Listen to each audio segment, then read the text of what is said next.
Eh bien, bienvenue à toutes sur ce sommet dédié à l'instruction en famille. Aujourd'hui, j'ai choisi de faire un petit tour de certains collectifs pour voir un peu ce qui se passe chez vous pour ce qui est de l'instruction en famille. Donc, si vous êtes OK, on peut faire un petit tour de table. Chacune se présenter notre collectif ou notre association et puis dire un peu ce qui se passe chez vous. Qui veut commencer? Bah, je veux bien, moi. Barbara. Voilà. Allez. Ouais, Barbara. Alors, Barbara de la Mayenne. Donc, désolée, je suis sur le téléphone parce que mes ordis, j'en ai deux, mais qui fonctionnent pas et c'était trop long à charger, à réparer. Donc, nous sommes arrivés en Mayenne. Moi, je viens de Paris. Malo, qui va avoir 10 ans cette année, est né à Paris. Et comment je suis venue à l'IEF, c'est parce que j'ai pas eu de place en crèche. Donc, du coup, j'ai dit, ben, je vais garder l'enfant. Et puis, je l'ai gardé. Et puis, comme je l'ai eu aussi sur le tard, donc je me dis, c'est pas quelqu'un d'autre qui va l'élever, je vais continuer avec les congés parentaux, les congés, voilà. Et on est arrivé après en campagne. Donc, à l'année, c'est 2 ans. Donc, on était en 2017.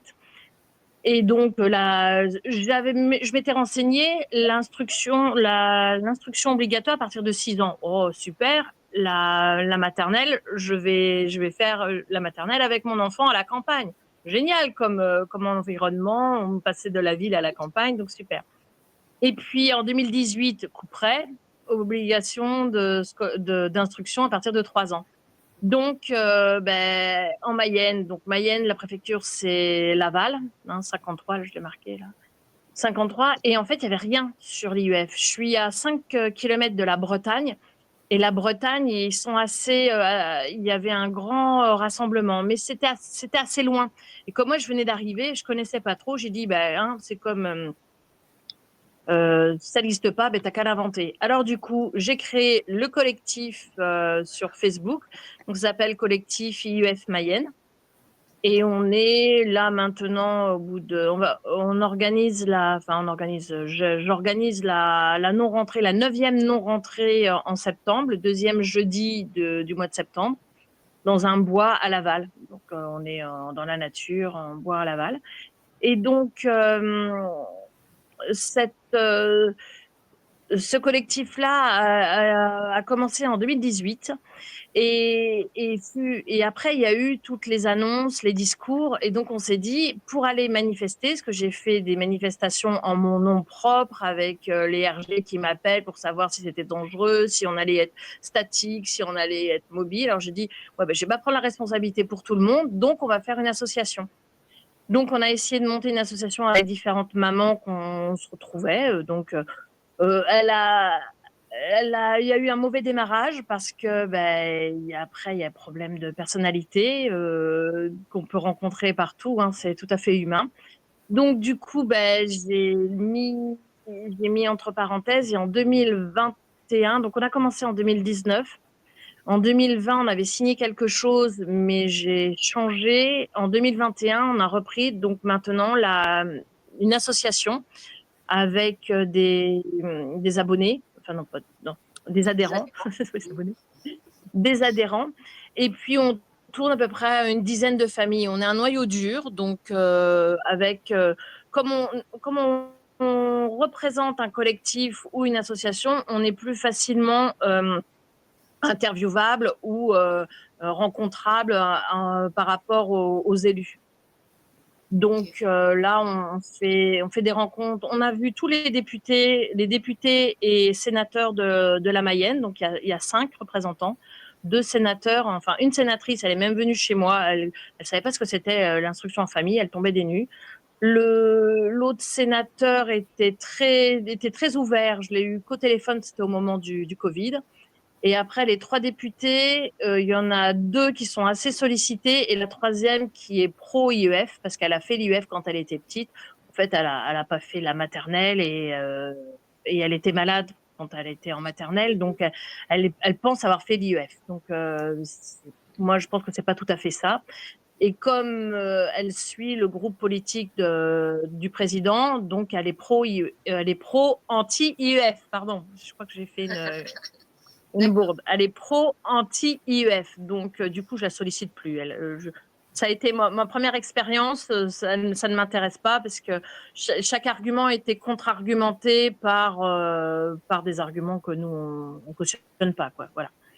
Alors, par contre, les autres, ça peut être sympa. Alors, on nous dit, mais il n'y a pas de souci. Si vous avez des soucis, on prendra, j'ai pas de soucis, on prendra au cas par cas. Puis, en fin de compte, ils n'ont aucun pouvoir. Ils font du blabla et ils n'aident absolument pas parce qu'ils sont même pas au courant. C'est nous qui leur apprenons les démarches ou les lois qui passent ou les jurisprudences qui sont en cours, qui sont Donc, donc, tu fais il y a quand quand même un même. travail de fond, en fait, avec eux et d'entretien pour les tenir Ouais, informés de alors l'actualité. tout à fait. Alors j'avais demandé un rendez-vous avec la DAZEN de Laval. Alors moi j'ai du mal avec le rectorat, la DAZEN et tout ça parce que on dépend de Nantes, mais on va à Laval. Et donc elle n'a jamais voulu nous recevoir. Donc maintenant, elle n'y est plus. De toute façon, c'est quelqu'un d'autre. Donc on va essayer de demander. Donc dans le collectif, j'ai un peu relancé parce qu'il y a une maman qui est super déçue. Elle a 3 enfants et ça se passe pas comme elle l'entend. Donc on va essayer de refaire une réunion, enfin une rencontre, parce qu'ils ne veulent pas rencontrer les gens comme ça. Ils veulent rencontrer des responsables ou des représentants de collectifs. Donc on va essayer de mettre ça en place. Et le truc pour se faire connaître, quoi. Parce que Oui. pour, euh, pour montrer qu'on existe et puis que voilà qu'on ne se laisse pas faire. Mais alors par contre, ce que je peux rajouter par rapport à 2018, depuis le début où je le fais en 2018, donc les enfants, nous, on grandit. Il y a des nouveaux, bah, ils sont un peu frileux avec ce qui se passe, qu'ils ont déjà eu des retours de refus, ou alors ils voient qu'ils ils ont peur pour les aides ou pour leur situation personnelle, donc bah, ils font pas de vagues, soit c'est pas de vagues, ou alors ils scolarisent. Donc moi j'ai beaucoup autour de moi des familles qui étaient pro IEF qui ont scolarisé leurs enfants. Donc moi je trouve, c'est un sentiment personnel que ça, ça s'essouffle. Voilà, ça s'essouffle pour les nouvelles demandes. Et pour celle qui tient, ben, on est un petit peu. Celle qui tient et qui a des réponses négatives, et ben, elles se mettent en désobéissance civile. Donc moi, j'ai au moins 4 ou 5 familles autour de moi que j'ai vues en IEF et qui sont en déso maintenant. D'accord. Et tu vois l'évolution en termes de quantité de familles justement autour de toi euh, depuis le vote de la loi, depuis le passage de la loi. Est-ce que Mais ouais, avant, je n'avais pas trop les pourcentages. Bon, j'ai eu, par exemple, même dans mon village, j'ai une famille qui s'est mise en IEF, mais cause Covid, masque et puis gestion de l'école qui n'allait pas. Donc, mais sitôt les levées de ces règles absurdes, eh ben, il est retourné à l'école, l'enfant.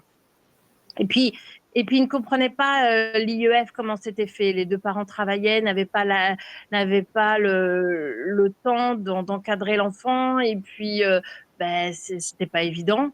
Et il pensait que ça aurait été beaucoup plus facile, mais ça n'a pas été le cas. Donc, l'enfant est retourné à l'école. Ouais, ouais. Bon, maintenant 9 ans, 10 ans, non, il avait 1 an de moins, donc peut-être 8 ans maintenant. Donc voilà, c'est chose faite. C'était le 4e d'une fratrie, donc les 3 autres scolarisés, donc il est retourné à l'école. il a suivi? Ouais. Après, il y a des nouvelles demandes. Donc les nouvelles demandes, on essaie de les accompagner, on essaie de voir s'ils peuvent. Bon, il y a des refus, hein. Vos arguments ne justifient pas une non-scolarisation en établissement. Donc voilà, ils Ouais, continuent, donc ils sont déçus. Donc soit il y en a qui partent en camping-car, ou alors soit, ben, oups, on n'est plus là, quoi, et sous radar. Et ça, moi, je trouve que le fait d'être sous radar, ben, c'est l'effet pervers de la loi, parce qu'avant, il y avait des gens qui étaient déjà sous radar, et là, mais là, je pense qu'il y en a beaucoup plus. Bah, ils pour ne sont. pas. Oui, voilà, c'est ça, c'est que soit on a l'autorisation et tout va bien, soit on ne l'a pas. Et dans ce cas-là, il n'y a pas 36 solutions, c'est hors radar, désobéissance civile ou expat. Ou se Voilà. conformer à l'administration et scolariser. Voilà, les quatre choix possibles, si je résume, pour Ouais, moi. ouais, tout à fait. Et après, c'est pas évident de mener un groupe parce que chacun voit midi à sa porte, et ce qui est tout à fait normal, et chaque famille a son propre IEF. Donc, Oui. moi, je suis plutôt en informel, semi-formel, quand j'ai décidé qu'il fallait qu'ils se mettent à faire un cahier par terre, sur les genoux ou à table, hein, ça je m'en fiche, mais pour essayer de faire quelque chose. Et il y en a d'autres, ben, c'est un emploi du temps qui est autour de moi, hein, c'est un emploi du temps. Il y en a d'autres, c'est ah non, moi je ne veux rien. Alors j'ai dit, ben, essaye de valider quand même quelque chose à la fin pour que tu aies quelque chose à montrer, parce que si adhères à la demande, eh ben, faut adhérer au contrôle. Donc ça, c'était de suite logique. Mais voilà, après, chacun se retrouve où il peut, mais on est quand même floué dans nos libertés respectives.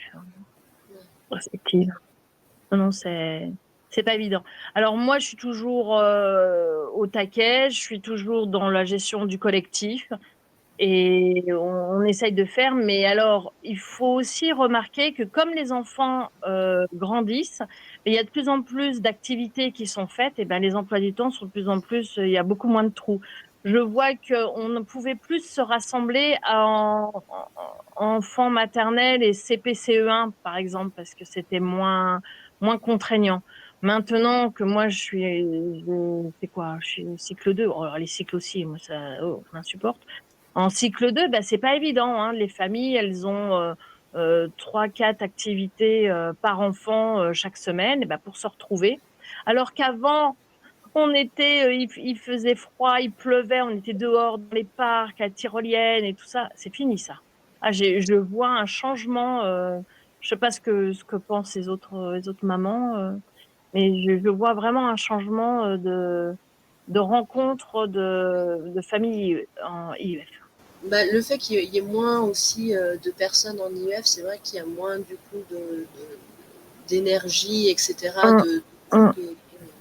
Et peut-être moins. Nous, on n'a pas trop le cas à Lyon, mais c'est vrai que ben il y en a beaucoup qui rescolarisent parce que justement ils ne trouvent plus suffisamment à alimenter les besoins relationnels, donc ils rescolarisent pour les plus grands, quoi. Oui, c'est vrai. Ben ouais, c'est dommage. Alors, comme je suis à côté de la Bretagne, on se met avec un groupe breton pour faire de la patinoire, par exemple. Mais c'est pas Mm, du tout le truc de mon gamin. Donc, j'ai dit, mais on y va quand même. Allez, tu fais 2-3 tours pour essayer de voir avec d'autres. Il voyait ses copains, donc c'était bien.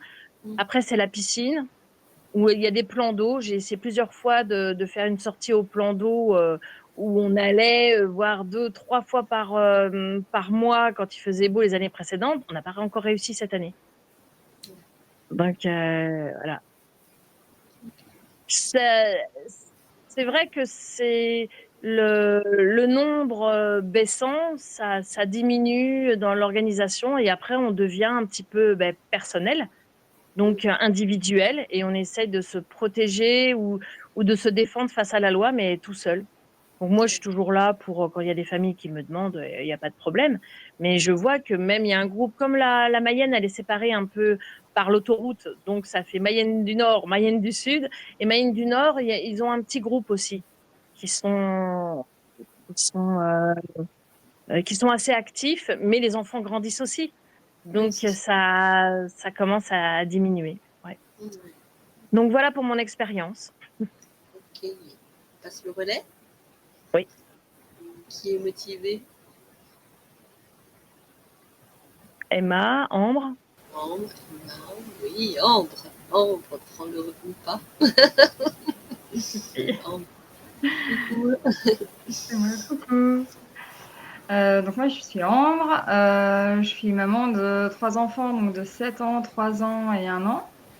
Donc Bravo. mes deux aînés, enfin mes deux grands sont enfin, dans l'obligation de l'instruction. Donc pour mon deuxième, c'est la première année là où on a dû faire une demande d'autorisation qui a été refusée, bien sûr. Voilà. Pour présenter le collectif rapidement, le collectif Les Bourgognes, en fait, il correspond à l'Académie de Dijon. Donc c'est la Côte d'Or, la Saône-et-Loire, la Nièvre et Lyon. Et enfin, ouais, la Bourgogne, c'est vraiment très allongé en fait. Et du coup, c'est très éparpillé. Moi, je suis vraiment tout au sud du département. Je suis limitrophe avec la Loire et le Rhône. Donc, voilà, nous, par exemple, les familles IF, il n'y en a pas énormément juste à côté de chez nous. Encore moins maintenant. Nous, on est en Bourgogne depuis 2022 et on voit nettement seulement en quelques années que le nombre de familles IF a diminué drastiquement. Hein. C'est vraiment impressionnant. L'année dernière, le collectif, il a été créé l'année dernière, donc en mai de l'année dernière, suite à beaucoup de refus. On était dans une académie où il y a eu des grosses disparités au sein des départements. C'était vraiment impressionnant. Nous, dans le 71, donc en Saône-et-Loire, il y avait quasiment que des refus en motif 4. Enfin, principalement motif 4, mais les autres motifs aussi. Et c'était vraiment complètement illogique, encore plus que ça pourrait l'être. C'est vrai que du coup, le collectif a été créé par plusieurs familles. Donc bon, il y a eu des départs, des arrivées. Voilà, moi, j'étais pas là au tout début de la création parce que j'étais en plein je crois que j'étais en plein dans le rapport de mon aîné, il me semble. Voilà, ou dans le PE, je sais. Bref, on voulait absolument avoir un rendez-vous avec le rectorat pour justement, à la fin de la campagne, à la fin du mois de mai, discuter un peu avec eux, savoir pourquoi il y avait eu autant de problèmes, autant de disparités, pourquoi on voulait avoir les chiffres, tout ça. Ils n'ont pas répondu tout de suite, bien sûr, c'était compliqué. Du coup, on a décidé qu'on allait faire une manifestation. Donc, à partir de là, on a envoyé un mail en disant qu'on allait manifester le 18 juin, qu'on voulait un rendez-vous à ce moment-là.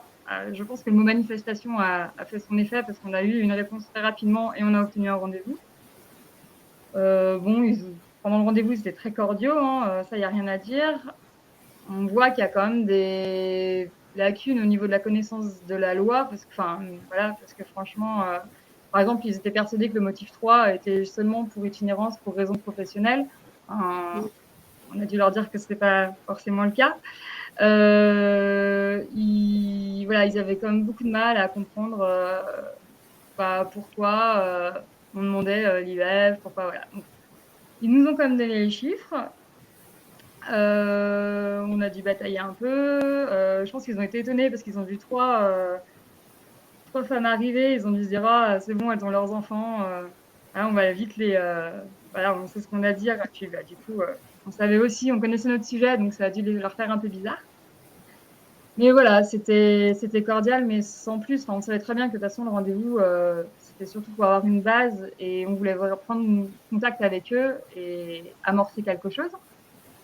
On devait normalement avoir un nouveau rendez-vous en septembre 2024 à la rentrée. Sauf qu'en fait, tout a changé. Il y a eu un mouvement au sein du rectorat. Ensuite, donc on n'a pas réussi à avoir de rendez-vous tout de suite. On n'avait pas vraiment de réponse. On les a relancés plusieurs fois. Il y a eu un changement de rectrice. Bref, donc depuis septembre, en fait, on demande un rendez-vous. On n'a pas. On a un peu tapé du poing sur la table parce qu'on leur a dit que c'était quand même pas normal, qu'on était en droit de demander des chiffres, qu'on était en droit d'avoir des réponses. On a réussi à avoir un rendez-vous, c'était le 24 juin, il me semble. Oui, ça, 24 juin, rendez-vous qui a été annulé par le rectorat une semaine avant. Parce que pour changement de modification d'agenda, voilà. Ils nous ont reproposé un rendez-vous début juillet, sauf que c'était plus possible au niveau de l'organisation pour tout le monde, pour les familles, voilà, c'était compliqué. À voir si c'était pensé exprès de leur part ou pas. Mais on a vraiment insisté, on leur a dit qu'en fait on ne comprenait pas, on avait vraiment l'impression qu'ils faisaient obstruction un petit peu, qu'ils refusaient de nous rencontrer. Bref, donc on a réussi à avoir un rendez-vous là, normalement en octobre de cette année. Voilà, avec la nouvelle équipe, sauf si elle change à nouveau pour une troisième fois, on verra bien. Mais voilà, l'année dernière, c'était très compliqué dans l'académie de Dijon parce qu'on a eu vraiment des refus. Enfin, c'était illogique. On a vu des familles qui avaient des refus pour leur aîné, et puis des autorisations pour tout le reste de la fratrie. Enfin, il n'y avait pas, voilà, il y avait vraiment aucune logique, comme partout en France. Mais c'est vrai que il y avait des familles qui faisaient une demande dans un département qui était, enfin, de l'académie de Dijon qui était acceptée, et puis dans le département d'à côté, c'était refusé, avec le même dossier, avec, enfin voilà, il n'y avait aucun changement. Donc on n'a pas eu de réponse à ce sujet. Hein. Le rectorat ne nous a pas expliqué pourquoi il y avait des disparités comme ça. Ils nous ont dit qu'ils faisaient des grandes réunions pour discuter, que voilà, normalement c'était vraiment le lycée, que c'était voilà, qui étaient en phase les uns avec les autres. Je n'ai pas vraiment l'impression, mais bon. Il y a eu beaucoup, toutes les premières demandes quasiment ont été refusées. Enfin, beaucoup de premières demandes ont été refusées. Hein. Il y a eu énormément de rescolarisation. De toute façon, quand on regarde les chiffres par rapport à ce que la Cour des comptes enfin, le dossier de la Cour des comptes, on voit bien que ça a réduit de moitié, en fait. On doit être 700 familles maintenant dans toute l'académie. Donc, c'est vraiment pas beaucoup. Et puis, nous, on le voit, enfin, voilà, on n'était pas déjà pas énormément de familles, mais toutes les familles quasiment qu'on connaissait en UF sont soit parties, soit sont rescolarisées, enfin, soit sont en désobéissance civile. Voilà, il n'y a pas de. C'est compliqué. C'est assez compliqué. Nous, par exemple, cette année, on a eu une autorisation pour notre aîné et un refus pour son petit frère, du coup. Donc, on a fait un rapport. Le rectorat a dit a refusé le rapport. Donc, c'est pas grave, on va continuer comme ça. Mais voilà, c'est pas logique en fait. On voit vraiment qu'il n'y a aucune logique et qu'ils essayent de se cacher derrière des raisons, mais même eux, ils n'y croient pas de toute façon. Mais nous, quand on a eu le rendez-vous au rectorat, ils nous ont quand même dit, c'était assez bizarre, ils nous ont quand même dit qu'il fallait comprendre que pour eux, c'était compliqué cette loi parce qu'elle coûtait cher pour eux et qu'en plus, ils étaient obligés de faire des heures supplémentaires et que voilà, que c'était énergivore pour eux aussi. On leur a dit, mais pour nous aussi, c'est énergivore. Mais voilà, apparemment, voilà, faut les comprendre, les pauvres, ils travaillent à cause de nous, on les fait travailler. Donc là, c'était un peu, enfin, ça nous a un peu choqués. Enfin, moi, personnellement, ça m'a marqué quand il avait dit ça. Et voilà. C'est vrai, moi je rajouterais qu'une inspectrice m'avait dit « Ah mais vous savez, vous êtes de nombreuses familles, donc je ne pourrais pas vous donner le résultat tout de suite. Excusez-moi hein, de votre travail, quoi. » Et ils avaient recruté aussi des inspecteurs spécifiquement formés pour l'IEF aussi. Il m'avait dit ça dans l'académie de Nantes. Et moi, la mienne, alors c'était très drôle, c'est que, je ne sais pas si vous avez eu cette info-là, ils ne pouvaient plus faire de premier contrôle après le 30 avril. Donc je pense que c'était après, avec le délai pour faire le deuxième contrôle. Moi, je pense que c'est ça avec les vacances. Mais alors, je leur dis, ah ben, d'où ça vient ces règles-là intérieures? Parce que moi, c'est pas marqué, c'est marqué nulle part dans la loi. Et je lui dis, ben, ça serait bien de savoir quelles sont vos sources pour que je puisse informer les familles. J'ai réussi à avoir mon premier contrôle le 5 mai, après le 30 avril. Parce qu'en fait, je voulais absolument que le papa soit là. Et le papa était là, comme il travaille à Paris, il était là que le lundi. Et donc, le lundi, elle travaille, l'inspectrice qui était de mon secteur est à Nantes. Et donc, elle ne pouvait pas venir parce qu'elle a une formation, je sais pas quoi, à Nantes le lundi. Et elle a réussi, comme par hasard, le 5 mai, le lundi 5 mai, à venir chez moi quand même, après le 30 avril. Non, mais... Surtout que les contrôles, normalement, c'est enfin, ils ont techniquement jusqu'à la fin de l'année scolaire pour les faire. Oui, mais c'est le premier contrôle pour eux, pour organiser leur deuxième. Donc, ils ont pensé ça. Donc, voilà, j'avais eu comme l'info, ah ben non, on ne fait pas de premier contrôle après le 30 avril. Ah ouais? Donnez-moi la source. Oui, Il ne faut pas se laisser faire, en fait. Hein. C'est ça. Il nous en reste qu'une. Emma, tu as envie de nous faire une petite un petit topo chez toi de ce qui se passe chez toi? Oui, alors moi déjà, je vais me présenter assez rapidement. Je vais commencer ma 9e année d'IEF. J'ai 4 enfants, de très récemment 9 ans à 14 ans et demi.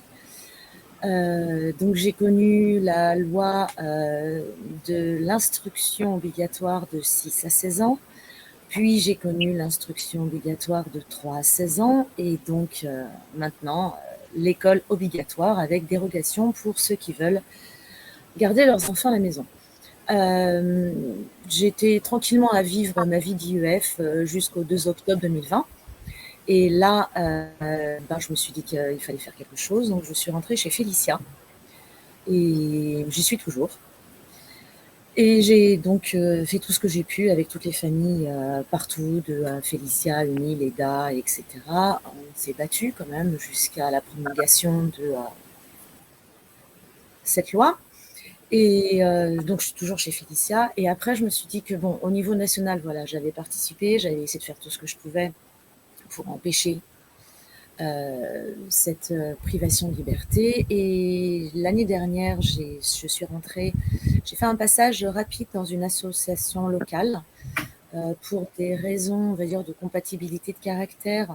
J'ai préféré en repartir. Et je me suis dit que j'allais donc monter un collectif, parce que du travail, il y en a toujours pour plein de monde, qu'on soit collectif ou asso, en local, en national ou quoi que ce soit. On n'est jamais assez nombreux pour aider les familles, pour les conseiller, pour les orienter, pour les rassurer. Et donc j'ai décidé de mettre en place un collectif, je crois que c'était au mois de juillet, c'est ça, ouais. Donc je suis un bébé par rapport à vous, parce que vous avez déjà plusieurs années à votre compteur.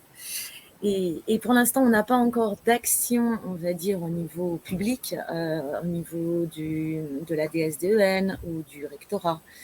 On s'est concentré pour l'instant principalement pour faire de l'aide aux familles, soit les aider à rédiger leur PE, soit à les aider dans leur rapport, parce que en plus de cette loi qui était injuste, il y a également une inégalité criante qui est que à partir du moment où on fait l'IEF, on renonce à un salaire. Donc forcément, on a moins d'argent. Et pour faire un rapport ou ensuite pour aller au TA, au tribunal administratif, on a besoin d'argent.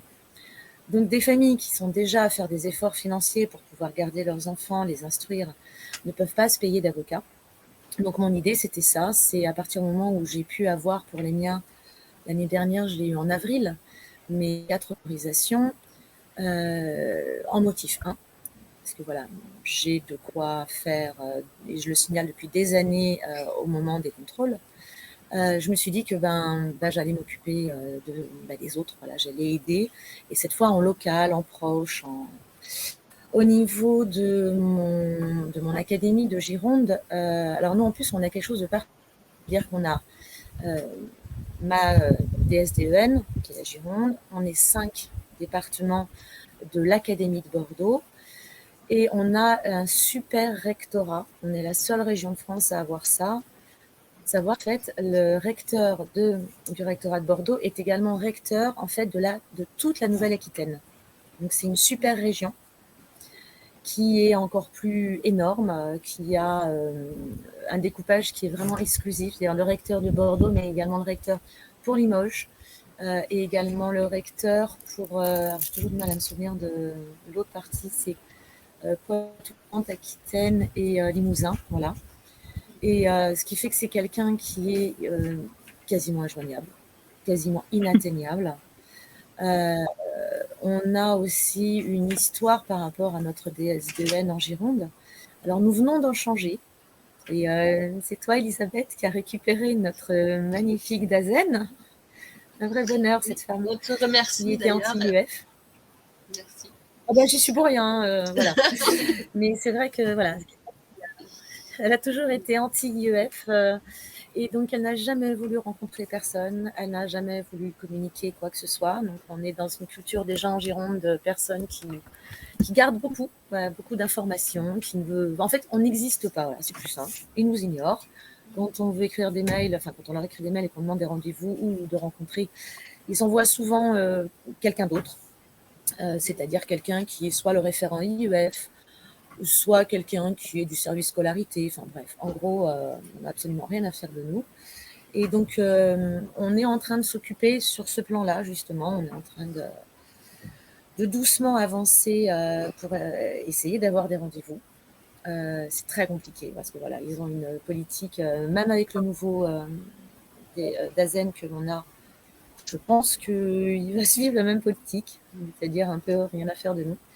Et pour l'instant, donc, on se concentre beaucoup sur l'information aux familles, sur l'aide aux familles. Et par rapport à l'année dernière, je dirais que c'est peut-être un tout petit peu plus calme. Déjà, on est passé de 80% en comptant les pleins droits, l'année avant que les pleins droits basculent en demande. Et l'année dernière, on est tombé à 56% d'autorisation, c'est-à-dire à peine plus d'un enfant sur deux de Gironde a pu continuer. Et je parle uniquement de la Gironde. C'était en tout motif confondu. Tout motif confondu. Okay. Tout motif confondu. Et comment tu as les chiffres aussi précis? Pour des comptes déjà parce que Félicia les a réclamés et Félicia a obtenu pour énormément d'ACA les chiffres. Donc c'est comme ça qu'on l'a eu parce que voilà, en fait j'ai les chiffres des 5 départements, mais bon, je pars plus principalement de mon département, la Gironde, et donc on est tombé à 56%. Ensuite en Gironde, est-ce que c'est le cas un peu partout? Les familles, il y a un côté un peu vivant caché, vivant heureux, ou un côté aussi où on peut compter que sur soi. Donc on a beaucoup de mal à arriver à faire comprendre aux familles que on est là pour les aider, qu'on est là pour les guider, qu'on est là pour les conseiller, que ce soit au moment des demandes ou que ce soit en cas de refus pour avoir de l'aide pour les rapports. Et donc c'est assez compliqué d'avoir vraiment une vision claire de ce qui se passe en Gironde au niveau des besoins des aides. Pour l'instant, on n'a pas encore non plus de retour vraiment clair sur le chiffre qu'on va être l'année prochaine. Est-ce qu'on va rester sur à peu près la même proportion ou est-ce que ça s'est accéléré? J'ai eu d'autres informations, parce qu'à force, voilà, par des députés et tout ça, on a eu des informations concernant la volonté de notre Dazen, qui est très claire, et qui a expliqué à une députée que nous étions des familles qui se croyaient au-dessus des autres familles de France, nous nous sentions supérieurs, que nos enfants, on les prenait des petits ou des petits rois, et qu'on allait voir ce qu'on allait voir, et qu'ils allaient nous montrer que tous nos enfants allaient retourner ou aller à l'école, et que de toute façon, c'est eux qui décidaient. Voilà, il vient d'arriver au mois d'avril. Merci pour cette note positive et encourageante, Emma. Et bizarrement, à partir d'avril, en ce qui concerne les motifs 1, les refus ont commencé à tomber, alors que tous les refus motifs 1 jusqu'à avril passaient. Et depuis, bizarrement, il y a des refus motifs 1. Voilà. Donc, motif 1, pour rappel, c'est le motif santé, handicap. Ouais. Et est-ce qu'il n'y a pas non plus par rapport à un genre de quota? Ah non, mais ça, on le sait, le quota. Ça, on s'en doutait bien et qu'ils veulent le maintenir. Donc, moi, je me demande s'ils ne vont pas faire 50% de l'année d'avant. Enfin, je pense que oui. Ils vont essayer d'y aller progressivement pour que justement, ça ne se voit pas trop. Mais je crois qu'en fait, on va aller au fur et à mesure, je parle là au niveau national, vers une réduction progressive. C'est pour ça, c'est une raison de plus pour rester, se battre et ne pas lâcher et insister et leur montrer qu'on existe. Mais je pense que c'est le motif 4 va tendre à disparaître. Motif 1, ils peuvent pas. S'il y a la santé, un handicap. Non. Pourquoi il le changerait, le motif 4, le motif 1? Ils sont bien obligés que l'école inclusive, ça n'existe pas. Alors, juste pour info, je suis infirmière scolaire. J'ai terminé en tant qu'infirmière scolaire. C'est une grande, c'est comme une gabegie, hein, d'essayer de mettre d'intégrer des enfants handicapés dans des classes. Hein. Déjà, il n'y a pas le personnel, il n'y a pas les moyens. Donc, franchement, le mieux, c'est soit le CNED, je ne sais plus comment on appelle ça, réglementé, ou alors l'IEF en motif 1. Et pourquoi tu penses que ça va disparaître, motif 1?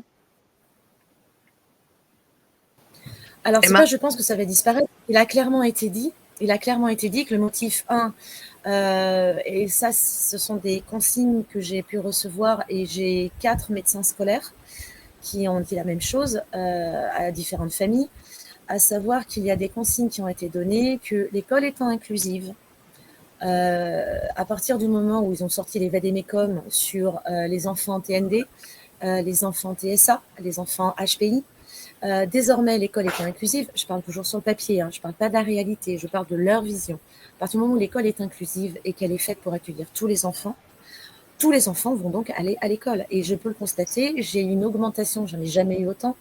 Je suis rendue à mon 7e rapport là, sur un mois de refus de motif 1 pour des motifs qui sont totalement illégaux, mais qui nous sortent. Il y a 3 types de motifs. Le premier, vous n'avez pas démontré l'impossibilité pour l'enfant d'aller à l'école. Bon, ça tombe bien, c'est pas dans la lettre de la loi. Le deuxième, vous avez fait faire un certificat, je parle du motif 1A, pardon. Vous avez fait faire un certificat par un médecin traitant. Ah, mais non, il nous faut un médecin spécialiste. Manque de bol, c'est pas dans la lettre de la loi, c'est médecin. Et quand on va voir le code de déontologie, en fait, médecin, c'est médecin. Il n'y a que 2 types de médecins, le médecin ou le médecin légiste. C'est tout. Point barre. Il n'y a aucune autre distinction. Oui, voilà, mais je veux dire, il n'y a pas de distinguo au niveau de l'ordre des médecins entre un médecin traitant, un médecin généraliste, un médecin homéopathe, un médecin pédiatre, un médecin podologue, enfin, je m'en fous, enfin, voilà. Il n'y a pas de distinguo. Et à partir du moment où on a un médecin traitant qui établit un certificat qui est vraiment circonstancié, et qu'ils disent « Ah, mais non, il nous fallait un spécialiste », alors allez-y, allez trouver des rendez-vous avec des pédopsychiatres. C'est tellement facile en France actuellement. Et enfin, le troisième, c'est votre enfant. Donc, c'est un refus parce que votre enfant peut aller à l'école, car des aménagements pourront lui être proposés. Oui, c'est ça. Pourront, ah oui. Non, mais tout est au conditionnel. Où est l'intérêt supérieur de l'enfant, quand on refuse un sur 2 sur les fratries, c'est pareil, il n'y a pas d'intérêt en fait. On ne peut pas dire l'intérêt pour l'un, enfin, de faire une telle distinction au sein d'une fratrie, ça n'a pas de sens en fait. Et ça, c'est pour nous mener à l'usure, c'est pour nous mener au bout, faire craquer. Alors, le terme de intérêt supérieur de l'enfant a été rajouté au dernier moment, avant qu'il ne dépose le projet de loi le 8 décembre 2020, parce qu'il n'était absolument pas question dans leur projet de loi qui est l'intérêt de l'enfant. Ils l'ont mis pour que, entre autres, ça passe au niveau du Conseil constitutionnel. Voilà. Ils ont rajouté des éléments pour faire bien, pour faire beau, et qui ne soient pas retoqués par le Conseil constitutionnel. Mais honnêtement, depuis le début, ils n'en ont absolument rien à faire. Il ne faut pas oublier, le 2 octobre 2020, il a dit « L'IEF est terminé pour la rentrée de septembre 21, exception faite des motifs santé, mais uniquement pour ceux qui ont vraiment des soucis de santé ou vraiment des choses bien lourdes. » Il ne faut pas l'oublier. Exactement. C'est horripilant d'entendre ça. On se dit dans un pays des droits de l'homme, des lumières, enfin, tout le pataquès qu'ils nous font. Sur le papier. Et puis voilà, tout à fait sur le papier. Et après se trouver en pratique devant des gens qui ne pensent qu'à leur intérêt personnel. Comme je vois là, j'ai entendu qu'il y a eu pas mal de chaises musicales alors dans les Dazen. Moi, la mienne, elle est retournée, elle venait elle était avec Blanquer, c'est Blanquer, je m'en souviens plus, le ministre de l'Éducation nationale à un moment. Il y a longtemps, Depuis, on a eu il y a longtemps. Oui, voilà, mais Blanquer, en fait, moi je travaillais en tant qu'infirmière scolaire quand c'était Blanquer. Et donc, celle qui était à Laval, c'était Brigitte Lacoste, et elle est repartie auprès d'un ministère aussi. Alors, je ne sais même pas si c'est l'éducation nationale ou c'est autre chose, parce que, comme par hasard, tous les ministres s'interchangent leur ministère, mais n'ont peut-être pas de spécialité à proprement dit. Non, moi, c'est quand même c'est déroutant, je ne vais pas dire, c'est. Rappelons qu'à la base, cette loi elle a été votée par les parlementaires dans le but de lutter contre le séparatisme. En tout cas, c'était ce qui était affiché et c'est ce qui a été vendu aux parlementaires. Que dans tous les rapports, etc., il n'y avait pas de séparatistes au sein de l'IEF et dans le but de protéger les enfants, ils ont inventé cette loi. Et on voit bien aujourd'hui le problème, 3 ans, 4 ans même après l'application de cette loi, c'est qu'il y a 50% d'enfants en IEF en moins, que les motifs 1, 2, 3 et 4 ont de plus en plus de critères qui ne sont pas écrits par la loi, mais qui sont imposés par les administrations. Et qui les règles internes. Voilà, qui a une vraie instabilité pour les familles et pour les parents.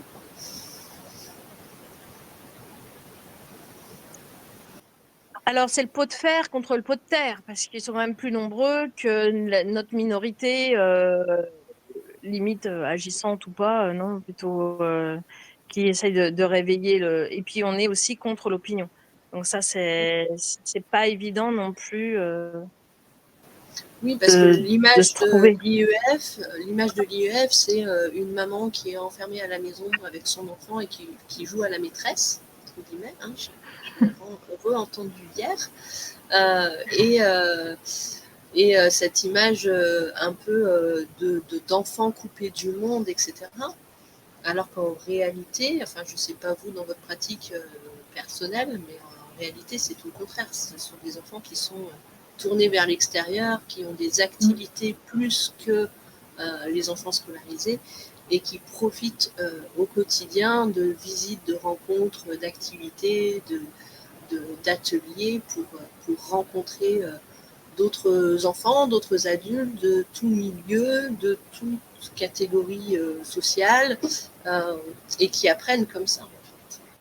D'autres expériences aussi. Moi, je suis conseillère municipale et je leur fais la nique à chaque fois quand ils me posent des questions sur l'école, soi-disant ils vont fermer une classe, que Malo n'est pas à l'école. Je dis pardon à d'autres. Ou alors quand je fais rien avec l'éducation sur les commissions éducatives. Je me dis, je vais pas mélanger, je vais pas leur faire. Mais quand il y a des problèmes sur l'école, là, par contre, je l'ouvre bien haut et fort. Et Malo, il vient à chaque fois. Et c'est un des rares gamins, quand on est dans une assemblée, qui me demande un cahier et un crayon.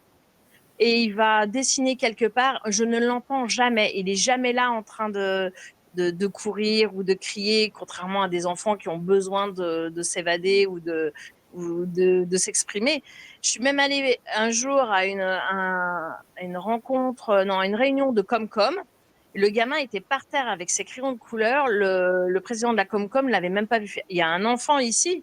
Oui, parce que moi, comme le papa n'est pas là la semaine, je l'emmène avec moi à certaines réunions. Maintenant, il peut rester tout seul, donc il y a pas de souci.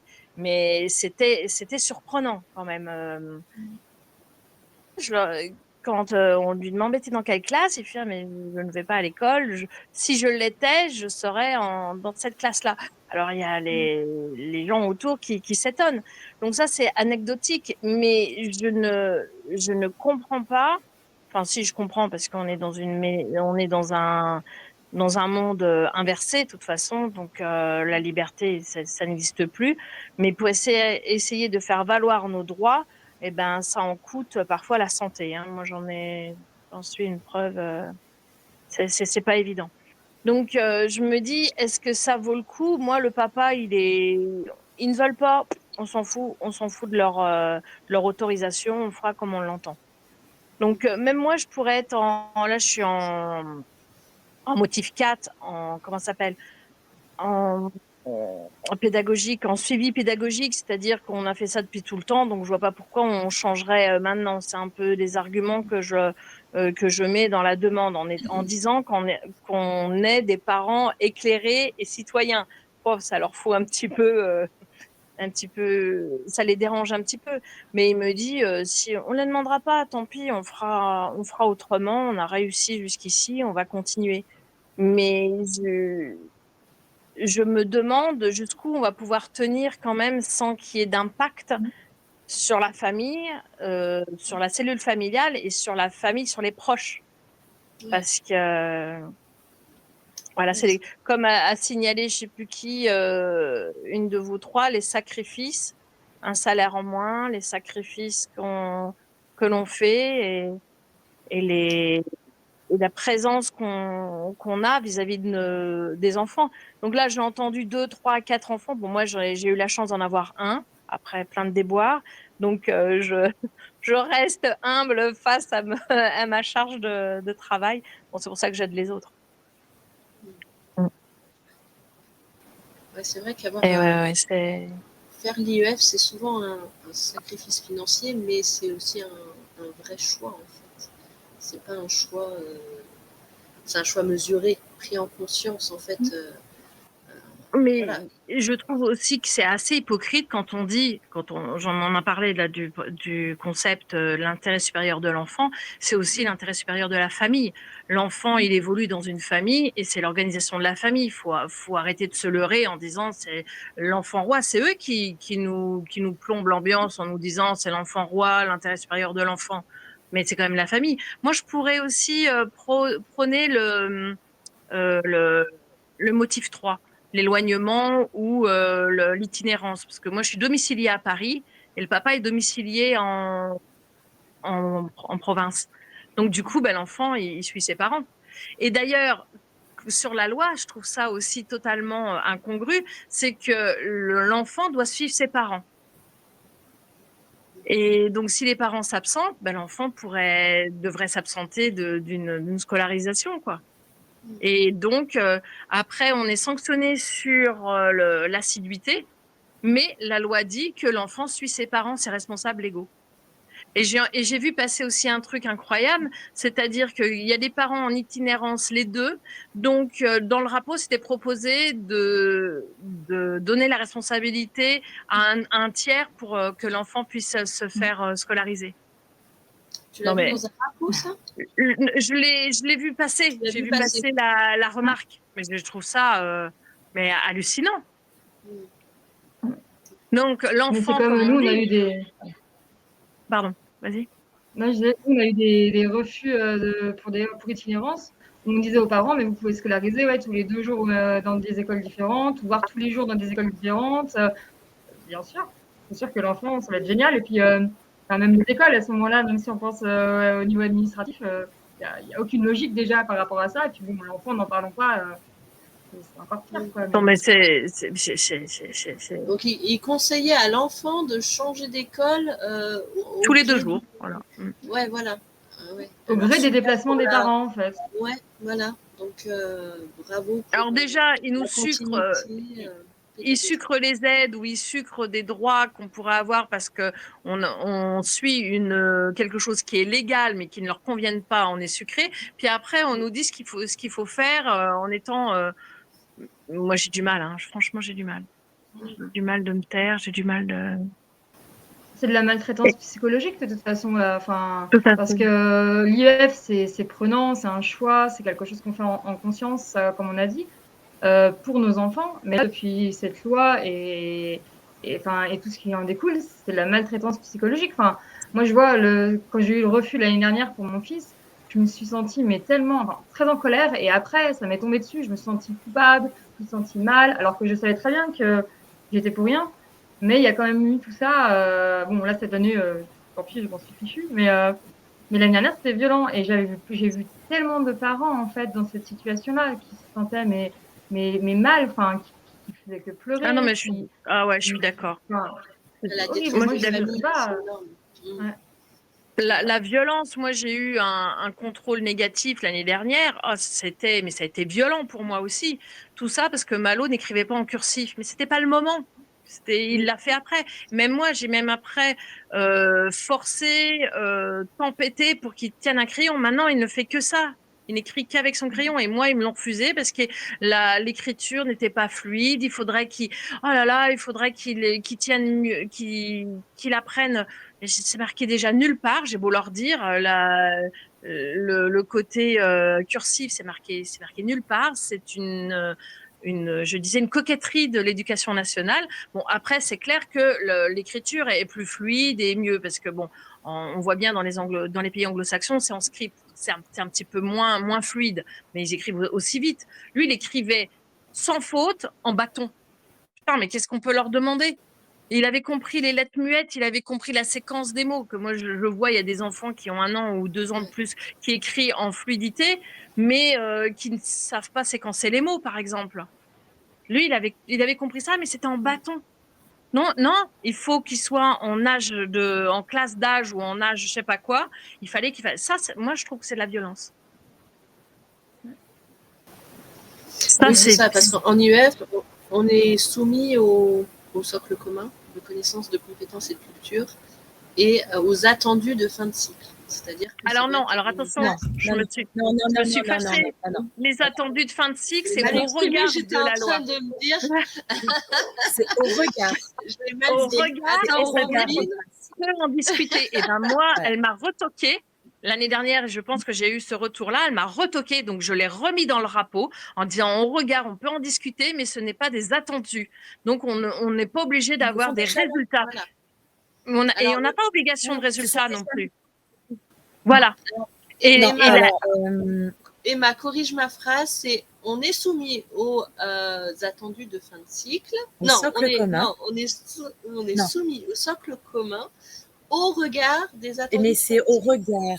Au regard, voilà. Voilà, au regard et toute la différence. Ce sont des jalons. Bah oui, on peut en discuter. On peut en discuter, mais on n'a pas obligation de résultat. Alors moi, j'en ai parlé à l'inspectrice. Elle me dit, mais madame, vous avez lu la loi? Je lui dis, oui, oui, elle est là. Je l'avais sous les yeux, tout ça. Enfin, pas tout sous les yeux, mais après, je l'ai bien surligné. C'est écrit en tout petit, avec son air doucereux. Oh, wow. Bon, allez, chut, calme-toi. Mais alors, du coup, en me calmant, je suis restée stoïque, mais je me suis effondrée après et j'ai paniqué. Je me suis dit, ça y est, à cause de ma grande gueule, eh ben, j'ai foiré le truc. Et je l'avais foiré parce que j'ai eu un refus. Ça le semestre de l'année dernière, moi, ça a été terrible, hein, pour la santé. Donc, je suis entièrement d'accord. C'est du harcèlement, c'est de la violence, et tout ça pour arriver à quoi? Que tous les enfants soient à l'école, et puis qu'il y ait des cours de VRAS, et puis qu'il y ait des cours de ah non, c'est pitoyable, c'est pitoyable. Alors, déjà pour qu'il y ait des cours, il faudrait des profs qui soient présents. Mais bon, ça, oui. C'est vrai. En plus, ils parlent de supprimer encore des postes, donc il n'y a aucune logique. Ouais. Et puis des c'est pas classes logique, de parce 38. qu'ils disent qu'ils ont des classes qui sont surchargées, mais ils suppriment des postes alors qu'ils devraient en profiter au contraire pour pouvoir alléger leur classe. Et du coup, ça irait dans cette politique d'une école inclusive qui permet d'accueillir davantage, ou en tout cas mieux les enfants. Et là, on aurait moins d'arguments en disant « Ah bah oui, là, on est en train d'essayer d'améliorer les conditions d'accueil des enfants, des conditions d'instruction. » Non, en fait, moi, je suis beaucoup de blogs de profs pour voir un petit peu justement comment ça se passe aussi pour eux. Mais il y a une maltraitance des professeurs, il y a une maltraitance de leur personnel qui est complètement incroyable. On ne parle même pas de là, il y a un sujet qui est en train de monter, c'est après avoir fait appel à des contractuels, ils sont en train de tous les remercier. Ah oui, il n'y a pas d'argent. Ils sont en train de virer tous les contractuels qui ne vont pas forcément être repris l'année prochaine. Pourtant, les postes ne sont toujours pas pourvus au dernier concours. Donc, on était déjà en déficit de postes de titulaires. Il va y en avoir encore moins. Et les 900 et quelques contractuels, ils vont les bazarder parce que payer un contractuel la même somme que quelqu'un qui a 14 ans d'ancienneté au niveau de l'éducation nationale, le même salaire, 2 000 €, il n'y a plus d'argent. Donc, ils sont eux-mêmes en train de complètement saborder. Et là, tout le monde est en train de se rendre compte que ce soit les différents cours par correspondance ou que ce soit Back to School ou d'autres écoles comme ça qui veulent proposer des cours en visio ou qui le font déjà, ils ont de moins en moins d'élèves. Il y a de moins en moins d'élèves. Et les Français expats ne suffisent pas aux cours par correspondance pour arriver à continuer. Je connais très bien un des cours par correspondance parce que j'ai une de mes amies les plus proches qui est elle-même fondatrice et en tout cas voilà, elle y est depuis toujours et elle est une des maîtresses référentes pour corriger les devoirs. Elle m'a dit qu'ils vont devoir se séparer d'un certain nombre du personnel de ce cours par correspondance parce qu'il n'y a plus assez d'élèves et que les Français expats ne suffisent pas et que la grosse clientèle de tous ces cours par correspondance, c'était les Français de métropole, ou en tout cas de chacun des dom-toms et tout ça. Et en fait, il y a une chute vertigineuse du nombre d'élèves inscrits dans les cours par correspondance. Donc, c'est vraiment en train d'impacter, même économiquement, des sociétés, des entreprises qui fonctionnaient, puis qui fonctionnaient très bien depuis plusieurs années ou dizaines d'années. Quand on pense quand même que Atmer, qui était un cours de référence, doit fermer parce qu'il n'y a plus assez d'élèves. C'est quand même incroyable. Alors, il y a Atmer Paris en présentiel, qui est un établissement dans lequel la majorité des diplomates ou des ministres mettent leurs enfants, parce que c'est très très haut niveau, c'est spécial HP, enfin voilà. Et il y avait donc une branche cours par correspondance. Il ferme. Cette année, il ferme, c'est terminé.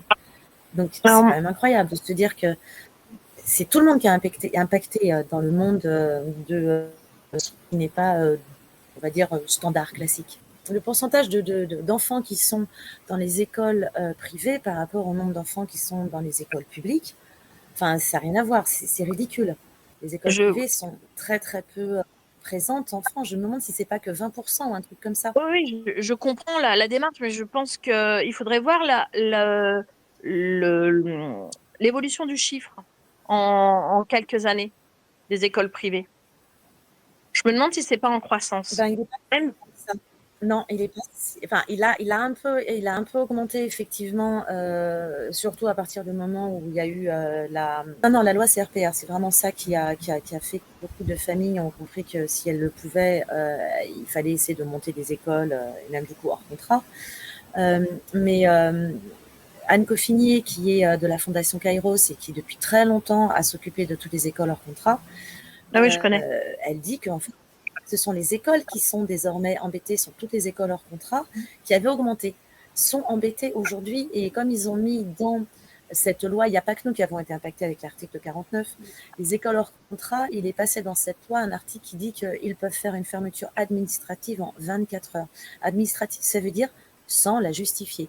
Il suffit qu'administrativement, ils reçoivent un papier en disant « nous fermons votre école » et c'est fini.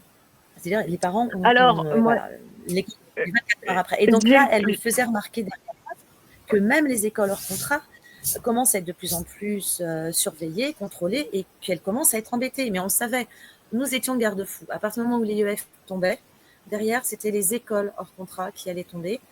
Et c'est pour ça que je ne suis pas si sûre que ça, que l'école publique va disparaître, parce que je pense qu'il y a une volonté justement d'empêcher tout ce qui peut être, tout ce qui échappe à l'État et à son contrôle, et aussi bien l'IEF que les écoles hors contrat, pas tenues de respecter le programme pour l'instant. On a encore cette liberté pédagogique, et tout ça, ça leur échappe. Et je pense que c'est une chose qu'ils ne veulent pas. Ils veulent absolument pouvoir contrôler absolument tous les enfants. Il ne faut pas oublier que Vincent Payon, qui était avant Najat Vallaud-Belkacem, qui était avant Blanquer, qui était avant les 6 ou 7 qu'on a eu depuis, Vincent Payon a dit une phrase qui est très importante et que je n'ai jamais oubliée. Les enfants sont la propriété de l'État. Et je pense que c'est le but. Et le seul moyen, c'est justement de ne pas permettre la prolifération des écoles hors contrat et bien sûr de l'IEF, pour à faire à mesure recadrer, et que les enfants se retrouvent à l'école. Et les écoles privées sous contrat sont tenues d'appliquer le programme de l'éducation nationale. La seule différence entre privé et public, en fait, c'est plus, on va dire, le montant et à la rigueur la qualité des cours, ou en tout cas le nombre de professeurs présents devant les élèves. Mais pour le reste, ils ont une obligation stricte de respecter le programme de l'éducation nationale. Sinon, ils ne sont pas sous contrat. C'est parce que... si.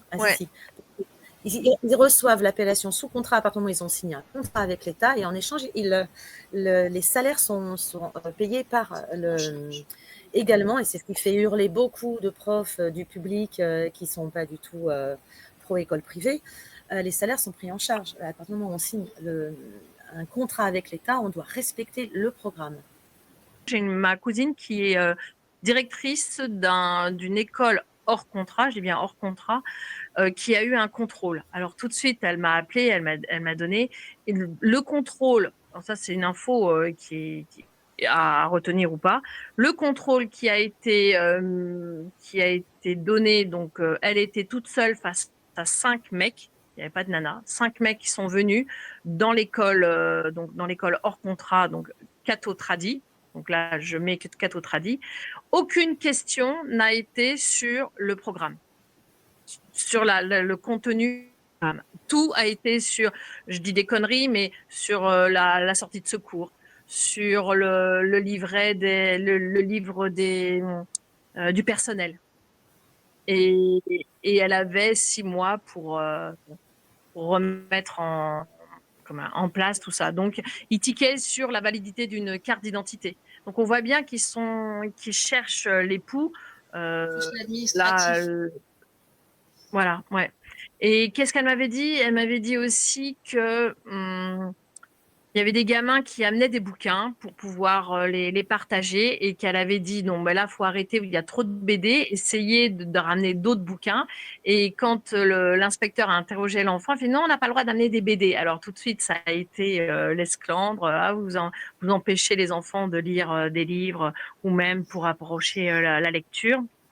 Et le deuxième truc, c'était est-ce que les cours de religion se faisaient en dehors de la salle de classe?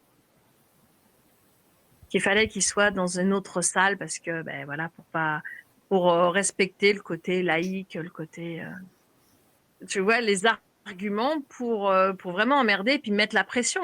Elle fait, oh là là, je suis partie en pleurant. Ah non, non, c'est vraiment du harcèlement. Alors je lui dis, tu fais bien les. C'est des Voilà, ils contrôles cherchent la vraiment à faille. charge et en cherchant, ouais, voilà, Et puis ils viennent à 5, tu vois, à 5 contre elle. Donc ça, elle avait dû donner parce qu'elle fait mi-temps de classe. Ah ouais, c'est impressionnant. Il y a eu Et des c'est pour cas ça que moi, vertigineux. je tiens à, quand il y a le contrôle, que je ne sois pas seule, sinon moi je pète un câble et puis ça ne va pas aller dans mon sens, que moi j'ai le papa qui soit là. Ils sont 2 et nous on est 2. Pourquoi ne pas mettre en place c'est ça qui est étrange. Ils veulent supprimer l'IUF, mais ils donnent pas les moyens pour l'école publique. Hein, quand je parle d'école. Pourquoi? Donc il y a un truc qui est quand même étrange. Effectivement, ils devraient profiter de la baisse démographique du nombre d'enfants qui arrivent là sur la tranche 3-16 pour se dire on réduit les effectifs, on fait des vraies réformes, on y va et on fait ce qu'il faut quoi, pour redresser. On voit bien qu'au niveau des classements internationaux, on est mauvais. On voit bien qu'il y a un problème. Même la Cour des comptes a dit que l'école n'était pas adaptée aux enfants. La Cour des comptes, établissement, une institution publique. Quoi. Donc alors maintenant, dans les grandes écoles et dans certaines facs, il se trouve qu'ils ont inventé l'année zéro. Pas faire de division, de fraction. Enfin, c'est compliqué tout ça. On va commencer par vous apprendre à lire, écrire en français, et puis également savoir compter, hein, parce que ça peut être un peu utile. Voilà, on a une baisse incroyable du niveau sur tous les plans, tous les enfants en France. Mais comme on le disait, ce n'est jamais dans l'intérêt de l'enfant, que ce soit contre nous en IUF ou que ce soit contre les 12,5 millions d'enfants SCO, ce n'est jamais dans leur intérêt. Jamais. Ils en ont absolument rien à faire, en fait. C'est le fiche royal de l'enfant en France. Donc, c'est pas que l'IUF. Alors, nous, on l'a vu parce que voilà, on est impacté et puis que c'était facile. Hein. C'était facile de s'attaquer à nous. On n'était pas très nombreux. Mais honnêtement, c'est l'enfant. On peut vraiment se poser des questions sur la façon dont ils considèrent l'enfant en France. À partir du moment où ils disent, par exemple, qu'il faut absolument que dans toutes les classes, il y ait des tablettes. Voilà, il faut absolument passer au numérique. Et ensuite, ils disent, ah oui, mais on se rend compte, il y a un impact quand même sur le côté attentionnel de l'enfant s'il est sur trop d'écran. Vous savez que dans les pays nordiques, ils avaient déjà fait des études, ils avaient déjà fait marche arrière, ils se sont revenus au papier, ils ont dit on arrête tous les écrans.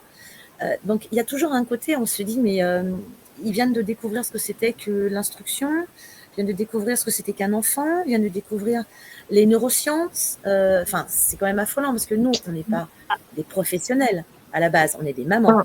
Et on se retrouve finalement à en savoir plus qu'eux et à mieux comprendre comment un enfant fonctionne. On est plus au courant des différentes pédagogies qui peuvent exister. On est au courant finalement de tellement plus de choses.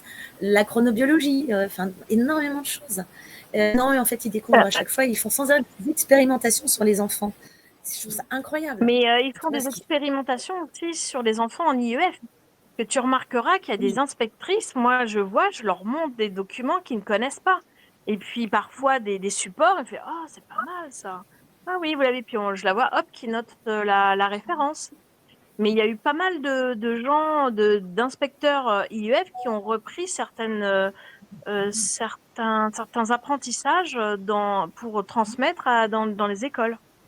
Là, comme par Moi, exemple la je trouve méthode de ça, Singapour. La méthode de voilà, C'est, je Singapour, vais dire, c'est l'exemple exactement ça. célèbre, c'est Moi, je me Singapour. rappelle, Ouais, ouais, en 2018, exact. en 2000, non, pas 2000, 2021, pour le premier contrôle de mon fils, l'inspecteur, il savait même pas ce que c'était. Il me dit, ah, mais c'est une méthode, c'est quelque chose. Je fais, bah oui, enfin, oui, c'est une des méthodes connues. Et puis, comme par hasard, là, maintenant, hop, ah, la méthode Il de faut que Singapour, c'est tous les super profs bien, il faut de l'utiliser à maths de l'école. France s'y mettent. Ouais. C'est C'est ça. ça. Mais ça fait des Exact. décennies oui, qu'on oui. sait que l'école française, Pareil avec Montessori. elle ramasse, enfin, on le sait, ça fait des décennies que tout le monde le sait. Alors, qui c'est Ouais, qui on fait avait avec dit les gens. il faut dégraisser le mammouth? Ouais. Le mammouth, il est Vous toujours là. Claude Hein. Allègre. n'étiez peut-être pas né. Vous n'étiez peut-être pas né, vous. Claude Allègre. Moi, je me sou- Claude Allègre. voilà, moi, je me Ah oui, souviens, et ma mère était là, ouais, quand Claude Allègre, il faut dégraisser le mammouth, mais ça, c'est toujours. Mais concernant les enfants, tu vois, l'école, moi, je pense que l'école ne suit pas. Elle suit un groupe. Donc, elle ne suit pas le côté individuel, malgré tout ce qu'ils disent. Parce que moi, c'est ça. je pense, en étant infirmière scolaire, que l'école fait baisser le niveau des enfants. Non, pas le niveau, fait baisser l'envie des enfants. Moi, Malo a appris à lire tout seul. Je lui ai donné les moyens, mais j'ai jamais fait de B à bas bas. Et un jour, dans un contrôle, la personne lui a dit, il faut que tu m'expliques pourquoi, comment tu as compris qu'il fallait faire l'opération. Et Malo, il est en train de me répondre. Malo, il est derrière. Il me fait, mais parce que je sais comme ça. Alors moi, je trouve ça dommage, c'est que le gamin, en primaire, il a l'intuition de comprendre que la division, c'est du partage, la soustraction, ça diminue, l'addition, ça augmente. Pourquoi lui demander d'expliquer un concept? Il n'est pas encore mature pour pouvoir expliquer ces choses-là. Qu'on soit au collège pour expliquer des concepts, tout ça, et ben voilà, ça sera le moment qui devra expliquer, qui devra rédiger. Ben, on demande quand même un petit peu de réflexion au collège. Mais là, Oui, à partir en de la primaire, quatrième. je me suis un peu, ouais, je me suis un peu fâchée en disant, mais il a compris. Donc, pour moi, c'est l'essentiel. Et quand on fait parfois des supports où il détaille tout, eh bien, ça l'embrouille plus qu'autre chose. Tu vois, quand on doit, je sais pas, la soustraction en mettant les petits 1 et machin, j'ai même pas suivi les trucs de cours, il a compris. Et pendant un moment, il a fait des vacances, hein, on a repris, il avait compris la méthode. Donc, je ne vois pas pourquoi l'école, et c'est ce que je dis souvent aux parents des enfants scolarisés qui n'y arrivent pas, je dis, vous savez, c'est peut-être la méthode qui n'est pas propice pour l'enfant. Mais tout enfant a les capacités au début avant d'avoir eu les ailes coupées, comme on dit, avant d'avoir été stoppé dans l'élan. Parce que je comprends pas. Là, on essaie de mettre Malo dans une case HPI mais je veux pas. Je dis non. Je dis tous les enfants, pour moi, ils sont HPI. Mais c'est l'environnement qui les casse, en fait. Déjà, quand Exactement ça. Hein? Tous J'ai les pas enfants ont compris. des capacités, effectivement, il y a des méthodes. Je dis, tous les enfants ont des capacités, il y a des méthodes qui leur correspondent plus que d'autres. Tous les enfants ne sont pas HPI non plus. Parce Non, qu'à ce mais moi, moment-là, tous les c'est enfants la qui sont façon. en mental, c'est quoi? C'est qu'ils n'ont pas eu la bonne méthode? Non, il y a aussi quand même des capacités avec lesquelles on arrive au monde, tout comme on arrive avec des TND, tout comme on arrive avec des handicaps sensoriels. Donc, non, mais ce que tu veux dire, c'est qu'en fait, tous les enfants seraient capables de réussir et ce n'est pas forcément la bonne méthode. Et il y en a certains qui ont été complètement massacrés. Il y a des dyslexies, des dysorthographies qui sont induits uniquement par une méthode de lecture qui ne correspondait pas du tout à l'enfant. Il y a d'ailleurs beaucoup aujourd'hui d'enfants qui sont dyscalculiques, dyslexiques et dysorthographiques à cause des méthodes. Pas parce qu'ils l'étaient à la base, hein. C'est à cause des méthodes. C'est horrible, Voilà. parce que ça veut dire que ça induit des difficultés. Et c'est ça que moi, en tant qu'infirmière scolaire, je l'ai vu. Il y a aussi ce côté-là d'orientation qui est mal fait aussi à l'école. On pourrait en rajouter. Et pourquoi les gens bien pensants, les sachants, pourquoi les sachants ne se remettent pas en cause? Mais par contre, viennent taper sur les familles qui essayent de faire le mieux pour leurs enfants, pour les laisser évoluer comme il faut. Pour terminer, j'ai une inspectrice qui me dit « Comment vous faites vos progressions ?» Je la regardais et je lui ai dit, mais moi, je suis pas prof, je ne suis pas instite, je ne suis pas maîtresse. Moi, je valide ce que fait mon gamin par ce qu'il a envie de faire. Je le guide un petit peu sur certains supports. Je dis, allez, fais quand même quelque chose pour remercier, pour satisfaire l'administration. Mais sinon, je dis, je mets les dates. C'est fait, mais moi c'est a posteriori, c'est pas a priori. Donc je mets les dates et elle me dit ah ben c'est une progression. Alors je lui ai rétoqué comme ça, droit dans les yeux. Je fais ah ben si vous appelez ça une progression, je fais une progression. C'est Ils n'ont terrible. pas été prévus pour. Ils sont formatés, donc ils Tout font à par fait. rapport à une grille, par rapport à leur métier. Donc ça peut se comprendre.